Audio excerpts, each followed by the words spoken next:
Hi అండి, పన్నీర్ దమ్ బిర్యానీ ఈ video చూసారంటే తప్పకుండా ట్రై చేయగలుగుతారు. ముందుగా మిక్సీ జార్ తీసుకొని అల్లము వెల్లుల్లిపాయలు ఫ్రెష్గా తీసుకోవాలి. అలాగే ఒక గుప్పెడు కొత్తిమీర, ఒక 4-5 పచ్చిమిర్చి, ఒక్క టమాటో, అలాగే కొత్తిమీరని కాడలతో సహా వేసి గ్రైండ్ చేసి పక్కన పెట్టుకోండి. బ్రౌన్ ఆనియన్స్ కూడా వేయించి పక్కన పెట్టేసుకోవాలి.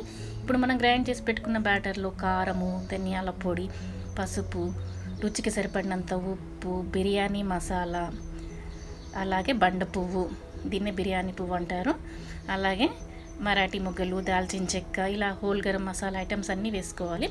ఈ ఫుల్ వీడియో లింక్ నేను ఆల్రెడీ దీని కింద మెన్షన్ చేస్తానండి. ప్లీజ్ తప్పకుండా ప్రెస్ చేసి చూడండి, వీడియో ఓపెన్ అవుతుంది. అందులో ఇంకా క్లియర్గా మెన్షన్ చేశాను, అన్ని డీటెయిల్డ్గా చెప్పాను.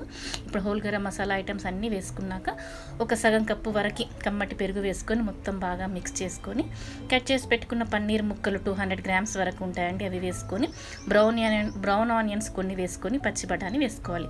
పచ్చి బఠానీ ఉంటే వేసుకోండి, లేకున్నా బాగుంటుంది.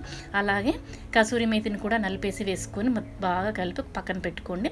ఒక కడాయికి ఆయిల్ అయినా గీ అయినా అప్లై చేసి మనం మ్యారినేట్ చేసి పెట్టుకున్న పన్నీర్ బ్యాటర్ వేసి పైనుండి కొద్దిగా కొత్తిమీర వేసి పక్కన పెట్టేసుకోండి. ఇప్పుడు రైస్ ఉడకడానికి బాస్మతి రైస్ కడిగి పెట్టేసుకున్నాను. అందులో వాటర్ ఎక్కువ క్వాంటిటీలోనే పోసుకొని హోల్ గరం మసాలా ఐటమ్స్ అన్నీ వేసుకొని నెయ్యి అయినా నూనె అయినా వేసుకొని ఉప్పు మాత్రం కాస్త నిండుగా వేసుకొని 80% రైస్ ఉడికిన తర్వాత ఇలా స్ట్రెయిన్ చేసుకొని వేసుకొని కొత్తిమీర, పుదీనా, బ్రౌన్ ఆనియన్స్ వేసుకొని ఇలా కొద్దిగా లైట్గా నెయ్యిలో కలిపిన పసుపుని ఫుడ్ కలర్లా వేసుకొని ప్లేట్ని బోర్లించి ఏదైనా వెయిట్ పెట్టండి. నేనైతే చిన్న రోల్ పెట్టాను. తర్వాత సూపర్గా దమ్ అవుతుంది. లైక్ చేయండి, షేర్ చేయండి.